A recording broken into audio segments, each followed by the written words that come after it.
And welcome साथियों। आज हम डिस्कस करेंगे section 13B Hindu marriage act 1955। Section 13B क्या है? सेक्शन 13B के तहत डाइवोर्स बाय म्यूचुअल कंसेंट जो है वो लिया जा सकता है।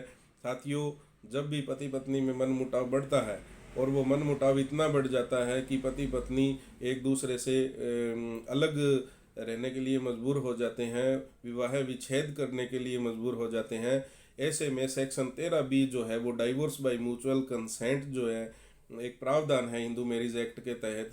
और उस प्रावधान के तहत जब पति पत्नी सहमत हों और सहमति से डाइवोर्स जो है ले रहे हों, तो ऐसे में स्टेटमेंट बिफोर द कोर्ट होता है। स्टेटमेंट बिफोर द कोर्ट जो है दो तरह की होती है, first motion statement and second motion statement. साथियों, फर्स्ट मोशन स्टेटमेंट जो है उसके regarding both wife and husband जो है कोर्ट में स्टेटमेंट करते हैं, और उस स्टेटमेंट के तहत जो भी शर्तें रखी होती है जिन पे वाइफ हस्बैंड दोनों जो है वो सहमत होते हैं, उसमें फर्स्ट मोशन स्टेटमेंट दी जाती है।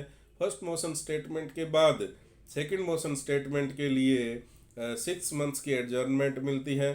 6 मंथ, 6 महीने का पीरियड। आखिर जो सेकंड मोशन स्टेटमेंट होती है, दूसरी बार जो स्टेटमेंट होती है, उसके दौरान 6 महीने का पीरियड क्यों रखा जाता है और उसको वो पीरियड क्या कहलाता है? साथियों, जो 6 मंथ्स का पीरियड है वो कूलिंग पीरियड कहलाता है।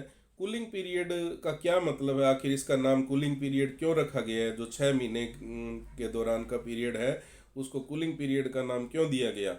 साथियों, कोर्ट परज्यूम करती है 6 महीने के दौरान पति पत्नी जो है, हो सकता है उनके संबंध जो है जो फर्स्ट मोशन स्टेटमेंट के टाइम नहीं थे, हो सकता है सेकंड मोशन स्टेटमेंट से पहले उनके संबंध सुधर जाएं और वो वापस रहने के लिए जो है राजी हो जाएं। इसलिए साथियों, ये जो पीरियड है वो कूलिंग पीरियड कहलाता है। ये जो समय है फर्स्ट मोशन स्टेटमेंट और सेकंड मोशन स्टेटमेंट के बीच का, ये कूलिंग पीरियड के नाम से जाना जाता है। और इस कूलिंग पीरियड का कई बार पति पत्नी के संबंध में बहुत अच्छा असर पड़ता है, और कई बार जो है ये हम नहीं एक्सपेक्ट कर पाते भी, काश पति पत्नी जो है ये साथ में रह पाएंगे। तो साथियों, इसलिए जो है ये कूलिंग पीरियड है, ये एक ऐसा समय है जिसके तहत कि वाइफ और हस्बैंड को एक अपॉर्चुनिटी है। It is the opportunity to both wife and husband to realize the relationship of wife and husband, और ये एक दूसरे की फीलिंग को समझ सकें। हो सकता है अनाप शनाप में आनन फानन में फैसला लिया गया, और आपको ये भी बता दें भी गुस्से से माइंड होता है उससे लिया हुआ फैसला कभी भी सही नहीं होता।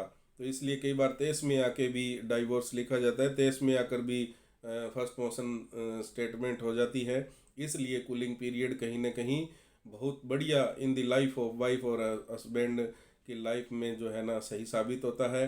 तो इसलिए साथियों, ये जो सेक्शन 13B है वो डाइवोर्स बाय म्यूचुअल कंसेंट है।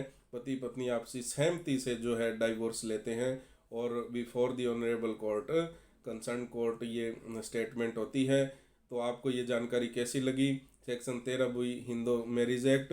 और आगे हम कंटेस्टेड जो भी लीगल पहलू है उसके बारे में चर्चा करेंगे। तब तक के लिए धन्यवाद। आपको अगर ये वीडियो अच्छा लगा हो तो लाइक और शेयर करें और सब्सक्राइब करें। Thank you.